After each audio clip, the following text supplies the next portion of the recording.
Pacific Oshane, এমনকি পুরো south east Asia কিন্তু জাপান দখল করে নিয়েছে। তখন তারা এগিয়ে এসছে ভারতের বার্মা সীমান্তে, ভীষণ লড়াই চলছিল। বাবা পরীক্ষায় পাশ করেই ঠিক করলেন স্বেচ্ছায় উনি আর্মির লোকেদের সেবা করবেন, তাই আর্মির সঙ্গে যুক্ত হন এবং বার্মা ফ্রন্টে চলে যান। সেখানে অবশ্য 1-1.5 বছরের মধ্যেই লড়াই শেষ হয়ে যায়। আপনারা সবাই জানেন কীভাবে লড়াইটা শেষ হলো। ইউএস এয়ারফোর্সের 2টো বোমারু বিমান এসে 2টো বোমা ফেলেছিল, আর আণবিক বোমা, তার ফলে যুদ্ধ একেবারে সঙ্গে সঙ্গে বন্ধ হয়ে যায়। তখন এইখানকার যুদ্ধ শেষ হয়ে গেল, জাপান আত্মসমর্পণ করলো এবং আমার বাবা তখন স্বেচ্ছায় আর্মি থেকে বেরিয়ে নিজের প্র্যাকটিস শুরু করলেন ডাক্তারি।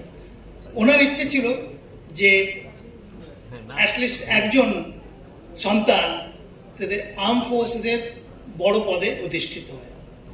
সেই কর্মভার আমার উপরে পড়ে, কারণ আমারও খুব ইচ্ছে ছিল যে জঙ্গি বিমান চালানো, ফাইটার প্লেন চালানো। তা উনি আমাকে সায়েন্স স্কুল পুরুলিয়াতে ভর্তি করে দেন। সেখান থেকে ক্লাস 10 অব্দি পড়ে তারপর আমি এনডিএতে চলে যাই, ন্যাশনাল ডিফেন্স একাডেমি। সেখানে 3 বছর প্রশিক্ষণ নিয়ে আমি এয়ারফোর্সে 3টে প্লেন চালানো শিখি। সেই প্লেনগুলো চালানোর পরে আমাকে প্রেসিডেন্ট, ভারতের প্রেসিডেন্ট আমাকে কমিশন দেন, নিযুক্ত করেন ইন্ডিয়ান এয়ারফোর্সে ফাইটার পাইলট হিসেবে এবং অফিসার হিসেবে। তারপরে তো আমি অনেক উপরে পৌঁছে যাই। আমার খুব ভাগ্য ভালো, আমার সৌভাগ্য বলবো। কিন্তু একটা জিনিস আমরা সবসময় মনে রেখেছি যে যেসব প্রচলন, প্রথা, ট্রেডিশন আর্ম ফোর্সেসে আছে, সেখান থেকে আমি কিন্তু অনেক রকম শিক্ষা নিয়েছি। সে নেতৃত্ব হোক সামনের থেকে, স্যাক্রিফাইস হোক, দেশের সেবা হোক, জনতার সেবা হোক, নিজের টিমের সেবা হোক। আমরা কিন্তু সবসময় দেখতাম যে দেশের অনার, ওয়েলফেয়ার, সেফটি সবচেয়ে প্রথমে আসবে, তারপরে নিজের টিম, নিজের টিমে যারা আছে, নিজের ইনস্টিটিউশন, আর লাস্টে আসবে নিজের জন্যে। মানে স্বার্থপরতা একদম চলবে না।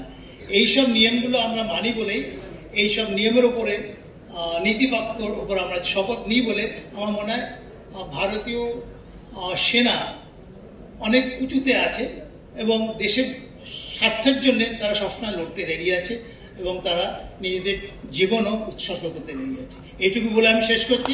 ধন্যবাদ। অনেক পরে গৃহীত হলাম আমরা ভারতবর্ষের বায়ুসেনার প্রাক্তন প্রধান মাননীয় শ্রী অরূপ রাহা মহাশয়।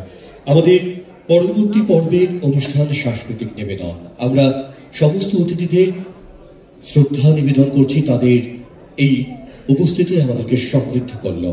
আমাদের